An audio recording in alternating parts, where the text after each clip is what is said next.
Good morning, everyone. Welcome to Higher Moment Mastermind. Happy Good Friday. It's lovely to see all of you. We are here, of course, as usual, to answer your job search questions, whatever they may be, myself and my trusted colleague, Vern. So we are ready to open the mic here, as they say, and entertain whatever questions are on your mind. So who would like to start us out?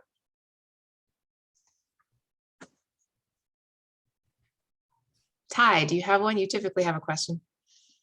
I don't really know. I guess mine is I'm at this point, I'm at this sense of frustration. I'm kind of going outside the box, thinking outside the box when my original job search. You think good or bad idea? I mean, that's pretty open-ended question.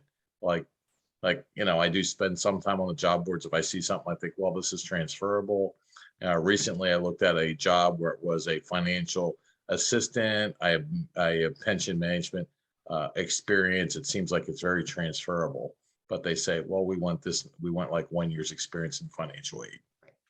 Yeah, you got to listen to what they say, especially when you are applying to a position on a job board. When they say we want X, they mean we want X. It means they're going to hold out for X. I'm not saying you can't apply, but you have to manage your expectations because they're being clear. They're like saying, this is what we want. This is the unicorn that we want. It's just kind of the way it is. When you network, it's different, because then when you show up as somebody that's trusted, sometimes an employer will make an exception and they'll say, oh, okay, well, we'll take a risk, or we'll at least interview you, right? And sometimes they open their mind a little bit more. But when it's on paper and they're putting it out to the whole world, they're typically saying that because they want to minimize their risk. We've talked about this a lot. So again, it's not that you can't, but do know that on the other side, we recruiters are like, oh, but we told you, please only apply if you have blah, blah, blah. We're trying to be super clear. So from a recruiter's perspective, we get a lot of resumes that are unqualified, and we're like, we asked for it. And so if you're going to go outside the box, I would do it through networking. And that can work, absolutely can work. In fact, it happens a lot. If you find somebody in that world where you say, look, I've got transferable skills here. Would you be open to somebody like me who doesn't have the industry experience? Sometimes they'll say, okay, sure, we'll consider you. Maybe they'll create an opportunity. Maybe there's been a hidden opportunity that they haven't posted on a job board. So networking is the way to go if you're going to do any sort of career pivot.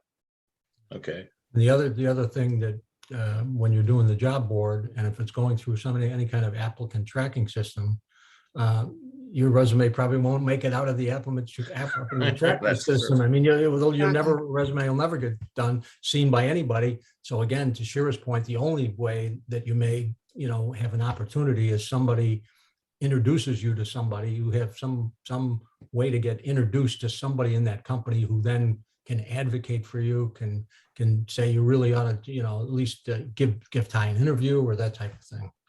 Okay, great. Interesting. There are two positions too, so that makes it more attractive, I guess, in some ways. Sonia? I have a question on how do you combat this ageism thing? You have the knowledge, you have the experience, you get the interview, and they let you know you have competition, and everything they ask you, you can answer. You even ask at the end, is there anything that I did not settle with you? They ask, oh no, you gave me good information. I really appreciate it, on and on. But then you don't get to the next step. It's not making sense. Sonia, why do you believe that it's ageism? Because I know I'm not 30, I'm not 40, nor do I. Why do you think? But I got to challenge you in this. And by the way, I'm not challenging you as a person. I'm challenging anybody who mentions that. You just happen to mention the question. Tell me why you believe that is the reason why you're not moving forward. I can't see any other reason. I got the knowledge, I got the experience. Well, let me ask you this. Only one company told me it's because I have been doing consulting work and I hadn't been, regularly full-time all this time. Only one company told me that. So I don't know what the other option could be. So let's flip it. I want you to remember what it was like when you were hiring. Okay. What were some of the quality in general, when you, regardless of the position, give me the categories of things that you were looking for to see if the person was going to be a right fit, just randomly in general. I would, first of all, I would look at the skill set Okay. to see if they had the knowledge. Okay. And the second thing I would look at to see if you have the personality to fit in the culture. Right. And then I will compare that among the applicants. Okay. So when it comes to cultural fit, did you ever meet a candidate who was otherwise very, very qualified, good person, good-hearted, the whole 9 yards, but for whatever reason, you didn't feel that they were going to be just the perfect fit? Nothing against them, right? Yeah. It's not personal. It's just for whatever, it just wasn't going to be the right fit for that culture, for that team, for that hiring manager. And did you ever think that, but you didn't say that to the candidate because it just wasn't appropriate to say to the candidate? Right, you're right. It's not appropriate. Right. I did have one company imply that, not to me, but to the agency I was going through, that it was a nonprofit. I'm not a nonprofit person, and I know that. But when you're looking for a job, you go where the job is. And and they basically say I would make the president crazy because, I got that hit the ground running type of thing, and they like to be, So there you go. You're answering Sonia, you're answering your own question. That's exactly my point. Look, we recruiters, we vet on all kinds of things. Culture fit is not a light thing. I was interviewing somebody yesterday. Okay, I was talking to somebody yesterday, and I was considering thinking of her possibly to interview her for a role. And this is a woman, funny that you just mentioned that. She's a hit the ground running kind of person. Mhm. I mean, so much so that she's all about like changing everything. And she does it in this very sort of aggressive way. Now, there are companies she'd be perfect at. Amazon, for example. They'd love her. Like, she's just, and really, like, not even just assertive, she's aggressive. You know what I mean? Like, she's got that edge to her. Okay, it's her personality. Amazon would love that. This organization, not so much. Now, I was able to have a conversation with her and explain that I just didn't think it was going to be the right fit for her sake as well as for their sake, because I just didn't think the marriage would be there. It's not just about them, it's about her too. So if somebody doesn't feel that you're going to be the right culture fit for whatever reason, it's not personal, Sonia. It's not personal. It's just that they're like, well, look, this is the environment that we have. We want everybody to play well together. We don't think that this is going to be right for you, right for them. And so could be one of the reasons why people move on, having nothing to do with age. When age comes into play, okay, it's not usually age per se, it's level of experience. Now you, Sonia, shouldn't really have that particular issue because you're an executive, okay? You're a seasoned leader. You're only going to be applying to things where they're going to be requiring a lot of experience. There are some people of a certain age who are maybe applying to things that are different, and maybe that's coming into play, but not even that so much anymore, because it's such a tight job market, and there's so few people out there who are willing to do just sort of the whatever job. Employers are expanding their minds all over the place. So I don't even want to talk about that at all, because to me, when I look at candidates, I'm thinking, okay, yes, to your point, are they skilled? Are they qualified? Are they the good culture fit? Regardless of how old they are. A, it should never come into play anyway, but B, these days, employers are expanding their mindset a lot to say, look, it is a very tight job market. There are, what was it, I have to look at the stat. I think it was something like 5 million people exited the workforce during the pandemic, like just left. People have worker shortages all over the place. So employers are generally more open. That said, there are some things they don't want to compromise on, like culture fit, right? And so culture can, and I'm not saying that's per se the issue for you. I'm just saying in general, it could be one of the issues, not about you, but about that particular organization, that particular team. I really would encourage you to not let age be part of your story, but just say, look, they didn't feel that it was the right fit. And then there are jobs, Sonia, on your side that you don't feel are the right fit, and you back away too, right? But you know what? This is why I say ageism. When I go to LinkedIn and I pull up the people in HR and everybody look like they between 24 and 25, then yeah, I definitely. But not for your level, Sonia. Not for your level. You're going after what? Director, VP Oh, level. yeah, but they do have Even people that's I wouldn't, in that Sonia, range. take that out of your brain, because that's a state of mind. Whenever, if we ever tell The ourselves a pictures could be story, years old. huh? Pictures could be years old. Thank you, Eric. In fact, that's very true. I have seen, it's funny. I was just looking at somebody's LinkedIn picture yesterday, and I know how old this woman is and how she looks now. And her LinkedIn picture looks 20 years younger than what she is. That's a very good point. I've seen that happen multiple times. Very good point. So, but besides that, Sonia, it's a state of mind. If you believe that ageism is an issue, it's going to be an issue. If you don't, if you're just like, it's irrelevant, you should be looking at me and my qualifications, then that's how people are going to see you. Not because of something you're saying, but a mindset. You go in with confidence, right? And humility, and say, look, if this is right, it's right. If it's not, it's right. And by the way, if for whatever reason, God forbid, they were discriminating, you don't want to be there anyway. Yeah, that's true. But okay, well then tell me this. After you have the interview and it sounds like it's good and they, well, I'm going to send you blah, blah, blah by the end of the week and let you know next steps and so on and so forth. To be honest, I believe nothing till I get it. But that's another story. That's not my question. My question is, once you do that, how do you keep yourself active with that recruiter that they don't forget you? And then, because I really believe, and you can correct me on this, I really believe that when recruiters recruit 10, 15, 20 people, right, when they get to the last one, the only thing they remember is the last one. They don't remember the first. It depends on how organized they are in their database and their tracking system, and how many and you know, what kind of notes they put in to remind themselves. Okay. It all so as the candidate, yeah, how do you keep yourself? You can touch base. You can touch base, and just not too frequently and not right away. But if they say to you, look, you should be hearing back from us in about a week, always give it like extra time, like another week. And you can do a kind note and just say, hi, you know, so-and-so, you know, hope you're well, wanted to just re-express my interest in the opportunity, and just check in to see what the next steps might be.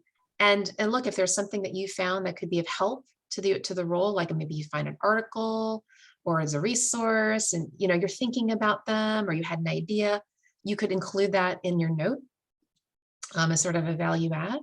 But it is okay to touch base. Now, don't do it every week. You know, just if you're just looking for just a reminder, hi, just wanted to touch base, you know, and let you know that I'm still actively interested, done.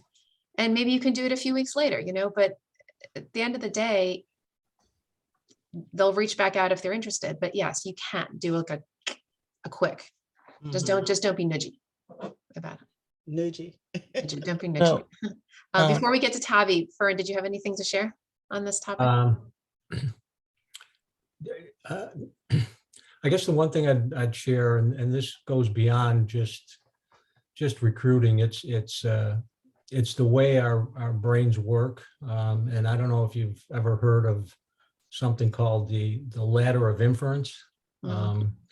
It's where we see something, we experience something, we hear something, and then we start to tell ourselves a story about that.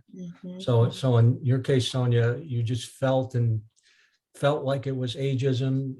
You reinforce that with some of your other thoughts. Obviously, you could go out and read the stuff because there is ageism that exists, and you got to the point where you draw a conclusion. The conclusion you draw is that you felt you were, you know, being, you know, that it was ageism. But as Shira was pointing out, there's no hard evidence that you actually know that was the fact. Right. Right. So it's just part of some conversation I had with other colleagues, you know, and but they could be doing the same thing. They could be, it could be, you know, it's not only an individual. Yeah, it is. It's a hot topic. you draw those conclusions, and we do it all the time.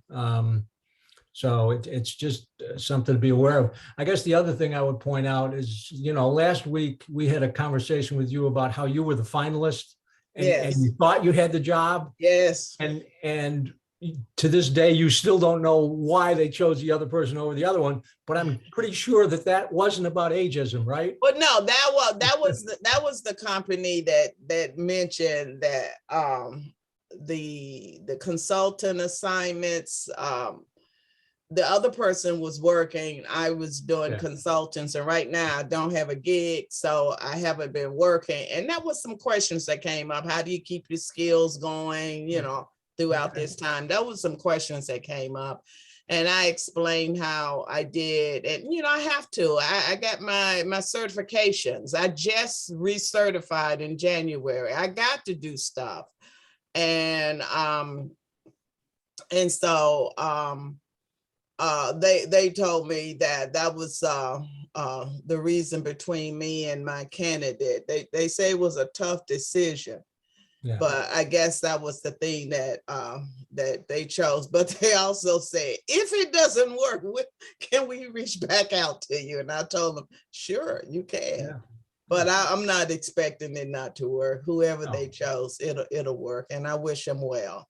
Yeah. But yeah, that they did tell me that was, and I understand that. I have done that before also. I have looked at the difference between current workers and consultants, and you do kind of worry about, is the consultant a little too I'm gonna say flexible? Will they be able to Too independent. yeah, that's perfect. Will they be able to get back into this environment and be more Very structured? legitimate. It's Yeah. very legitimate. When you're Yeah. used to working on your own and not having to report to anybody, Oh yeah. take Oh, it yeah. from It's take it sweet. from one who knows. I'm like, Oh yeah, I've done it. It's sweet.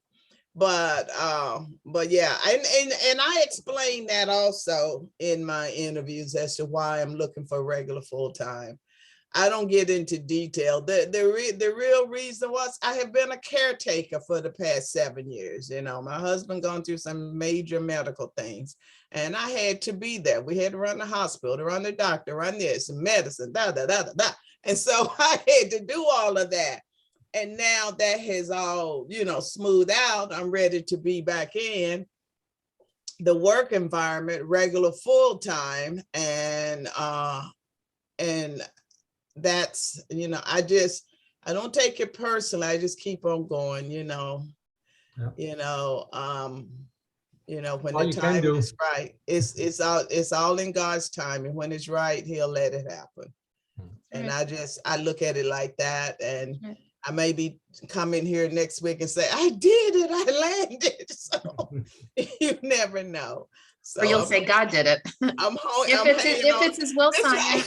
If it's His will, and something to consider, not that we're having a private coaching session here or anything, but sometimes, the Lord doesn't want us to necessarily go back in full time. You may want to consider whether consulting would be something to think about more intensively, and like ramp up an actual business, not just having been consulting on the side.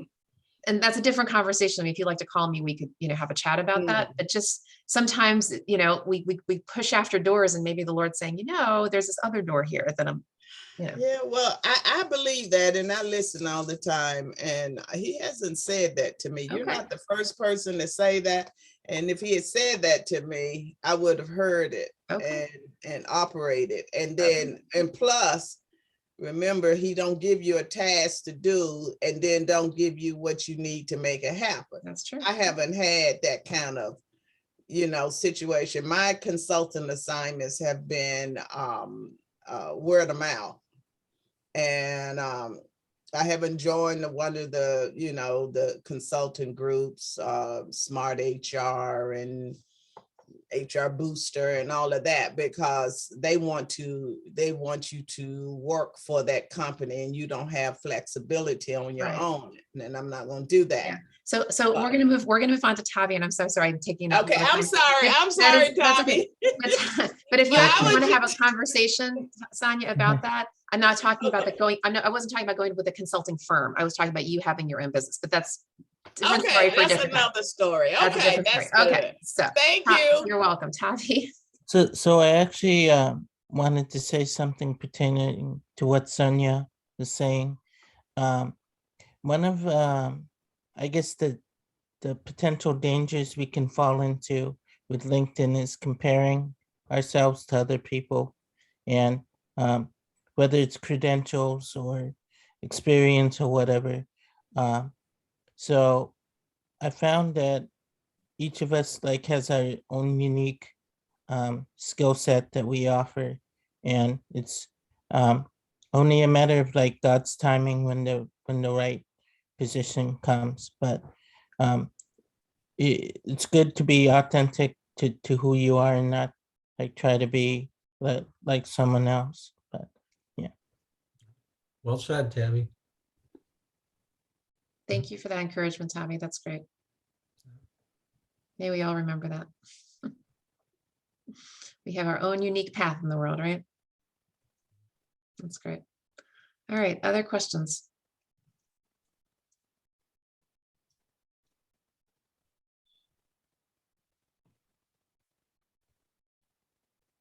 I don't have a question, I just have a comment, and everybody's probably heard this. I try to humor myself because I'm getting frustrated. So a lot like dating, when you're going for a job, you have a great interview, go back. They said, we'll be in touch with you in crickets. Same thing when you go out on a date, it's like, okay, you're with the person and, hey, I'll call you or whatever. And then there's crickets or whatever. It has to be the right match. I just keep thinking that. I liken it to dating all the time. It's interesting you said that. And an offer is like a ring, Yeah. Yeah, I do that too. I always say it's like getting married. You only want one spouse. So it's not like you want every job that comes along. Mhm. So you get your one spouse and you're a happy person, And the same thing about the job. If you get that job you want, you're a happy person and you're not looking no more. It's such a relief to get that job and then don't have to look anymore. Mhm. Oh, it's such a relief.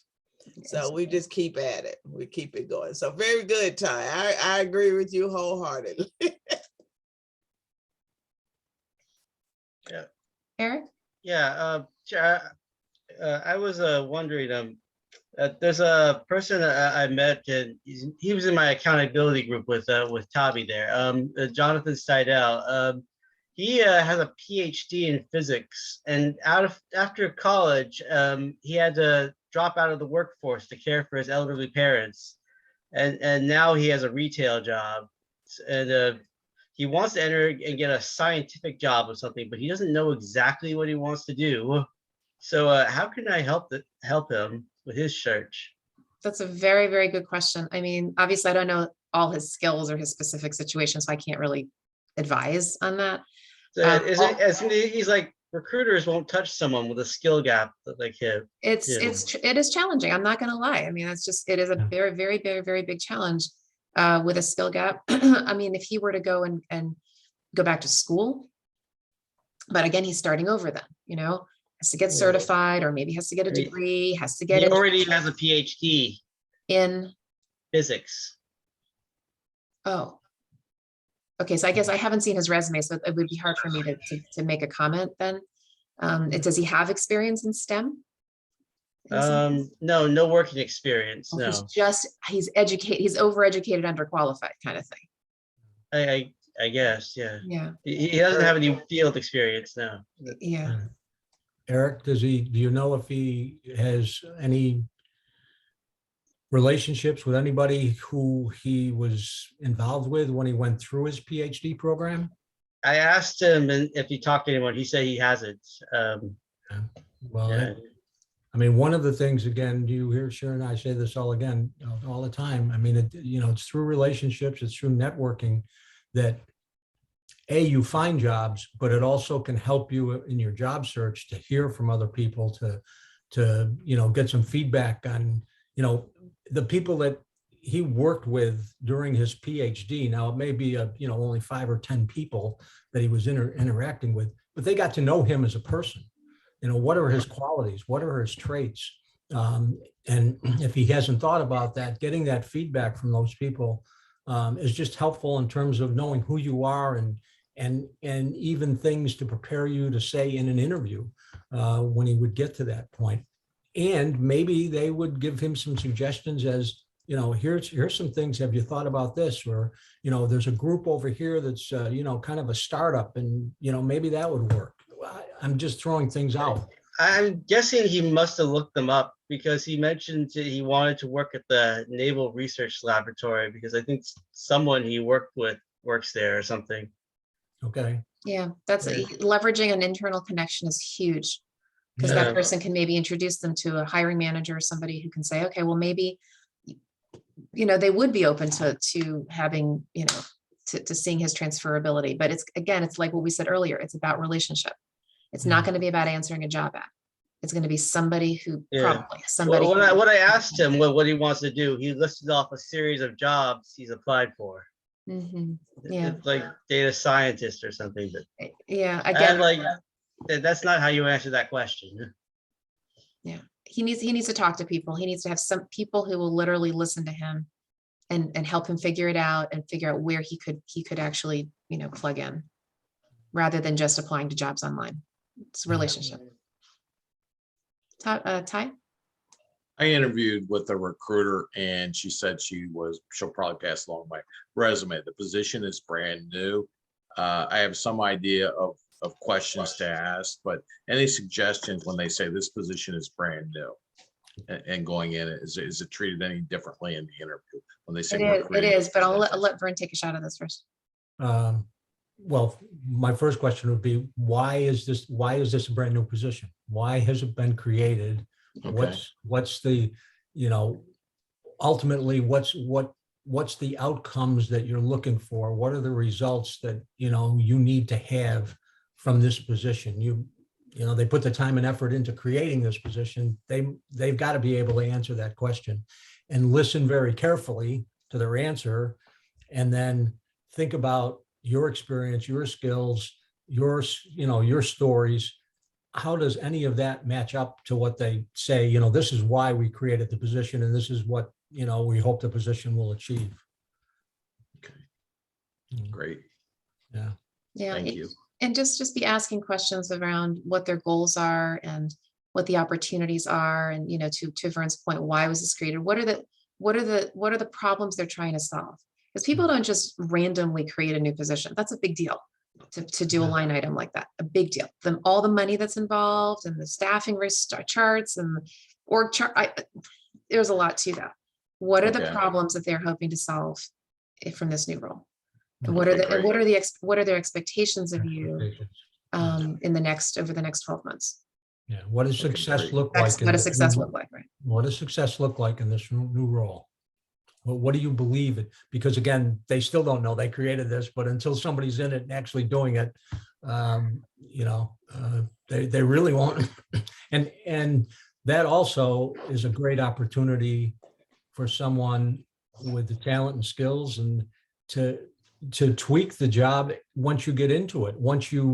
If you're in that type of a role and you're new and you've got new ideas that the organization hasn't thought of, and this is a new role, have you tried this? I've got an idea that, may move this quicker, faster, better. So it can be an exciting opportunity for the right person if you're hired in that type of a role. Okay, great. Thank you. Sandra. This goes back to what Eric was asking about his friend, Jonathan. So one thing that came to mind, like if you've got the credentials but need the actual work experience, even though it's been several years, one thing would be to apply for internships. Yes, you're not right out of college, and sometimes organizations will hire somebody who, let's say, was a veteran is that are transitioning from military service to commercial service, but doesn't have the opportunity yet to do software development, for example. So I have seen that happen. Then also another way would be to build relationships with recruiters or representatives of the company, or job fairs. So some of the job fairs are in person now, and then the majority may still be online. But sometimes when you go into the, I call them the chat room, but when you do wait in line and you do have an opportunity to talk with the recruiter, Jonathan can ask those questions, and just see what they say. Some recruiters may have a recommendation, some may not, but that would be another opportunity that came to mind. Yeah. I don't know, it's a kind of shy person, but Okay. He needs to talk to other shy scientific people. Yeah. Well, Who can help him? again, I mean, if you're shy, you're shy, but in the job search, you've got to be able to, get out of that shell, and you've got to show some confidence. You've got to show, being able to be confident in your skills and abilities when you're interviewing is, a lot of surveys show that's one of the key it's one of the key ways that hiring managers make decisions. Did this person present themselves? Do I get a sense that this person's confident in their skills and abilities to do this job? If someone's shy and they hold back, and they just don't take that opportunity to promote themselves in the interview, they're really hurting their chances of getting the job. So You need to encourage, or you really need to, if you want to help him, encourage him to get out of his comfort zone and start networking. Yeah. If he just hides behind the computer screen and just tries to apply to jobs, that's going to be much less effective, likely, than talking to people. I realize people who are more introverted tend to have more of a challenge with this. I really appreciate that. At the same time, that's kind of what he has to pull himself up by his bootstraps and ask the Lord for help. Okay, let me get out there, talk to people, encourage him to come on this call. We can maybe give him some advice too. all right, yeah. Okay. I'd say another thing you might want to recommend, Eric, is maybe him joining Toastmasters. Oh, that's But you know him, Tommy. that He helped was in the me. accountability group with us. You could tell him. Yeah. So I guess I used to be more introverted myself, but that kind of helped me with that. person who has, I think, the biggest testimony about that is Edia. And that the CNM, she used to be very shy, and she went to Toastmasters, and she just lit up, and she became that girl, just be bold. Toastmasters really helped her, if he ever wants to talk to her about that. And Tavi, sounds like you've had a good experience too. Tell him to Yeah. practice and don't take rejection personally. You just keep doing it, and see what happens. Cause like you said, he's been a caretaker, but he has a PhD. That's impressive. And he will just have to just keep moving forth, like I always say, onward and upward. To be honest, I don't think about the rejections. If I get one from an interview, I always respond pleasant to it, like, thank you very much, and I wish you the best on your candidate. And then I move forward. I don't think about it no more, because I know it's not me personally. I know there's a lot of competition, like what Shira says, and on all sides, all industries, it's a whole lot of competition, and you just have to keep going, because like Ty said, you're looking for one mate. So keep it like that. All right, thank you. Mhm. All right, any other questions, comments, thoughts?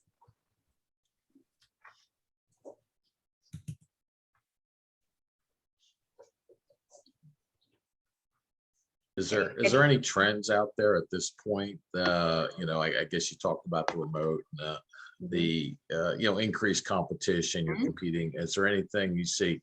I hear you saying it's a tight job market, but then I hear Well, people it saying- is and it's not. It is and it's not. Like, it's both. No, it's both at the Okay. exact same time.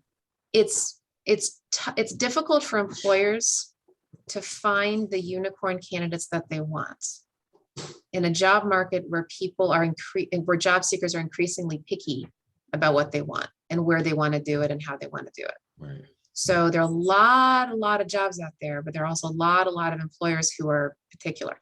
That said, because of the Great Resignation, more and more people, the good news is more and more employers are opening up their minds and shifting a little bit. It's like, oh, well, maybe we're more open to remote. Maybe we're open to shifting the skill set. I'm not saying everybody, but there's a little bit more of a relaxing of requirements now, because employers understand that they're not in the catbird seat anymore like they were 2 years ago. But you're asking general trends. You're just looking Right. for one job. So I There can't you say go. specifically the employers that you're considered Right. by, that's Right. irrelevant. Your stats are only stats, it's Right. your own situation that matters. And, And it all- look, it's, go, Vern, go ahead. I was just gonna say, it also can depend on the particular industry or the segment that you're Yeah, looking in. that's and right. there's variations from Right. one industry to another industry. That's in right. terms And of- your particular skill set as it relates to that particular job, and all the nuances. There are so many variables. Yeah, I think it's really a dance, because they've got tons of variables. So do you. You're not just taking any job. You're looking for a specific kind of thing. Even if you're flexible, you still have requirements that they may not be able to match you either. So both of you are trying to kind of like do this thing. Right? And make sure that everybody, because there's no perfect job, there's no perfect candidate. There's some compromise that has to happen. And both sides are trying to figure that out. Now, sometimes there's a recruiter in the middle who can pass the note in study hall and help both sides navigate that. Oftentimes that's not the case. And you're dealing with a hiring manager who's not experienced in hiring. You're obviously not experienced in, well, there's no job seeker who's perfect at job search, because that's not a profession, even if you've been doing it for a while. So that's why these kind of calls are important, to kind of like give you the nuances, right? But at the end of the day, you always, from your side, walk a mile in their shoes. They should be walking a mile in yours, but they're not on this call. You need to walk a mile in theirs.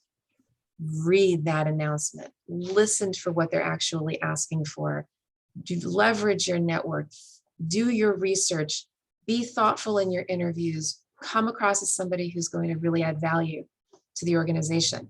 Always think about the employer. That's your job. Their job is to think about you, but your job is to think about them.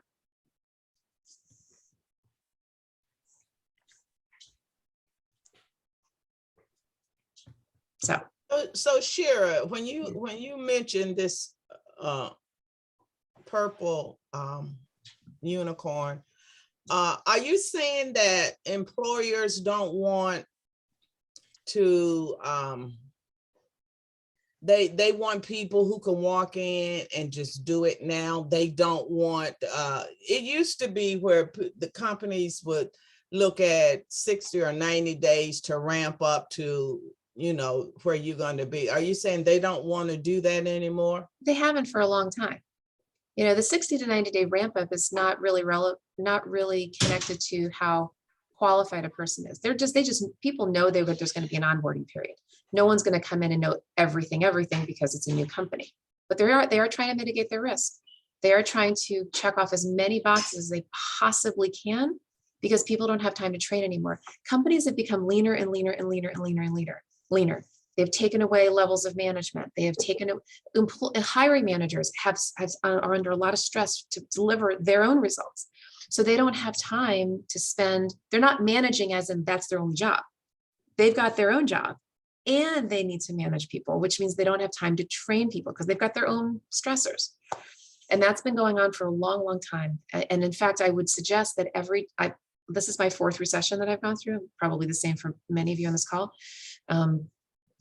where I've seen every time we've had a recession, people downsize. Economy opens up, they don't go hiring back to where they were, they kept here. And then another recession and another and another. And so we get leaner and leaner and leaner down to the bone and the marrow. And so it makes more stress for the people who are remaining. And so when they hire somebody, they want, no, you have to have the exact thing right this minute. That is generally the case. Again, there's exceptions to every rule. Like what Ty said, what Ty was saying, when there's a new opportunity, a brand new position, or maybe somebody met you and they love you and they don't have anything right now, but they're like, oh, we got to find a place for you. I've seen that happen too. There's a coaching client I had a couple of years ago, and she came from corporate, like Unilever, Marriott, like corporate. And she said she wanted to go into the nonprofit sector. And I said, Allison, because you guys know I'm like, that's my world. And I'm like, that's pretty challenging. I said, because the unicorn thing and all of that, because nonprofit associations want people from that background. Well, she did a lot of networking. And as it turns out, she was able to meet somebody who was an executive at the USO. And they met her and they're like, oh my gosh, we're creative. We have this need for whatever this thing was. And we would just love somebody with your background. And they just like created this thing. And she's working there now the last couple of years. It's like, it can happen, but she got that through relationships. Somebody recommended her and they took a look at her and like, wow, you could really add value here. There was no competition. There wasn't a job posting. It was just a relationship. So Right? the more, again, relationships based on teaching and giving, and it's the power of human connection. Yep. The more you teach people about who you are, what you're good at, what you like, what you don't like, the logic is really simple. The more likely they can help you in some way. That's right. It just, the more they know about you. And obviously it's not a one-way street. So you need to learn those same things about them. And the more you learn about them, the greater likelihood they can help you in some way.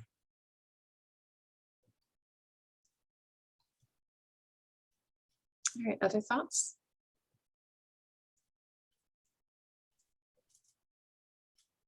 Sure, I had a question. It pertains to LinkedIn. And so like a lot of people during the pandemic, there's a period of time, you were looking for work, but obviously weren't working. So what it was suggested, put self-employed out on your profile. So I did that. So then I'd gotten a temporal and that lasted, for several months, and then that ended. So now I'm looking. And so I still have that out there, self-employed, but technically I don't want to overthink You it. could actually stay self-employed during job transition. Okay. All right. Yeah. Or during job search. Mhm. Either way. Job transition is probably a little nicer, but yeah, that's all. Mhm. Just explain it. Okay. Because even though there wasn't like a 1099 coming through, I'm like, ooh, Yeah, I mean, if you're, let's put it this way, you just came from a temp assignment, you can actually say that.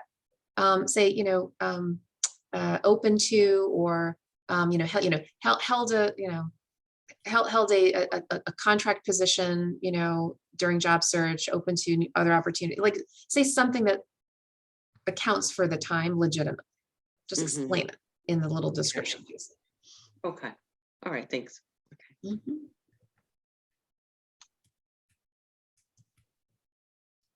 Other thoughts?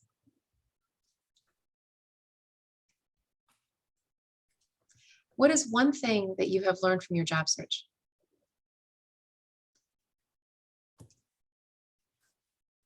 I would say get out of the house, or get out of the apartment. So yeah, like you're saying, it's about relationships, or sometimes when it gets discouraging, you're not getting the yes for the interviews, then just go take a walk, go to the library, go sit in the parking lot of Home Depot, just because it helps me with my perspective. Yes. That there is a bigger assignment. That's I'm here right. for something bigger than That's right. my job search. Yes, that's great. Thank you, Sandra. Ty? During the interview process, make yourself memorable in a good way. Differentiate yourself between you and the other candidate, because most people on their resume can say the same thing. And Tell how the have you done story. that? Can you give us an example of how you've done that? Yes. Well, I'm having a little bit of a computer issue here. Okay, I'm good. Well, basically any type of star story when they're asking you a question, like even for example, tell me about yourself. Basically to say like, hey, I always enjoyed helping people.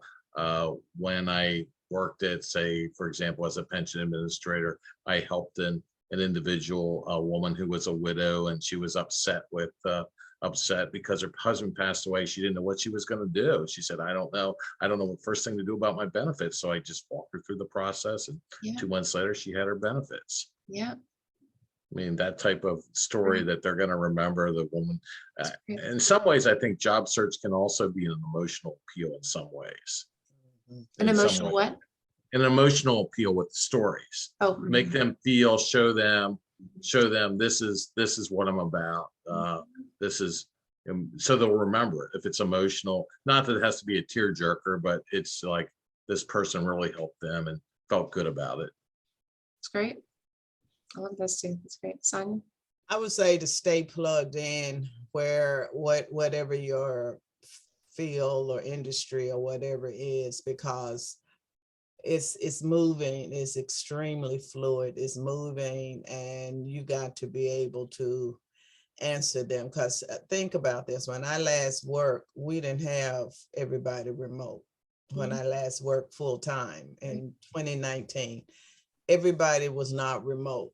And that is a question I get in the interviews. How would you bring the people back? You know, that kind of thing. And so if I wasn't plugged into different HR associations, and you know, I'm in a few circle groups and so forth where they do Q&A and talk to each other. What are you doing for employees? Blah, blah, blah. You know, I wouldn't know what to say to these people. And then also that DEI was not real prominent. I mean, we were talking about it, but it wasn't as prominent as it is now. Now you got people, they want to know whether or not you can take that DEI, I'll say, area in their company and grow it. And what does that mean? What does it look like? You have to stay plugged in, because people are talking about it. Oh, we do this, we do that, we have this, it's Ramadan, we got places for them to go pray, you know, things like that. And I wouldn't know what to say if I didn't stay plugged in. So that's what I would say. Yeah, so that's also about staying plugged into your professional community, right? And that could be, you know, joining networking groups like you do, Sonia, in looking for the association that represents your profession. Oftentimes they'll have a local chapter, plug in with them, talk to colleagues. It's a great idea. It's a great suggestion. So don't just answer interview questions, always tell a story with them. And at the end of the interview, always ask for the job. Yeah, and telling a story, there's that formula that probably you know, some people have different acronyms for. So I use the SAR, situation, action, result. Some people say STAR, PAR, CAR. It's all the same stuff. It's a story, but it's a beginning, middle, and end. You're telling the backstory, sharing the action of what you did, where it's like, you know, Superman went into the phone booth, right, and got in his cape and, you know, flew around the world. And then the result is he saved Lois Lane. So it's got to have, you know, 1, 2, 3 steps to it. Thanks, Eric. All right. Any other thoughts, inspirations for today? I'll leave us with an inspiring thought. I just say to myself, just be patient and always go back to what you always said. If they want you, they will send a carrier pigeon after That's you. right. So be patient, and sometimes it might take a month, 2 months, but also just keep plugging away. That's right. And it's about what God's assignment is for you, right? It's not about you. It's not about me. It's just not about us. God has a purpose and a plan for how he wants you to serve the world through your work. Whatever that job is, whenever it is, that's what we're looking for. You know, Shira, one of the things that make me not feel so bad about the length of time it that has passed, is that I have other colleagues who have gone through the exact same thing. I mean, 2.5, 3, whatever years in order to land that job. Now, when you land it, oh my God, you know, everybody, when you popping champagne, you know, you're so excited. But it's just one of those things. And I guess I'm one of those people that is going to take that. But I do know that, yeah, I do have champagne on ice. So when it happens. And then a whole new set of challenges start, right? Right? So there's always going to be something, you know, a challenge for us to go through. Yeah. It's the next stage in the journey, for sure. For sure. Well, may the Lord bless all of you today on this Good Friday. May we remember this day and what he did for us on the cross, and looking forward to celebrating his resurrection on Sunday. And I just bless all of you in Jesus' name, and love to pray with anyone who'd like to stay on the call. So we'll go ahead and wrap up formally here, and we'll keep it going in just a minute. Okay.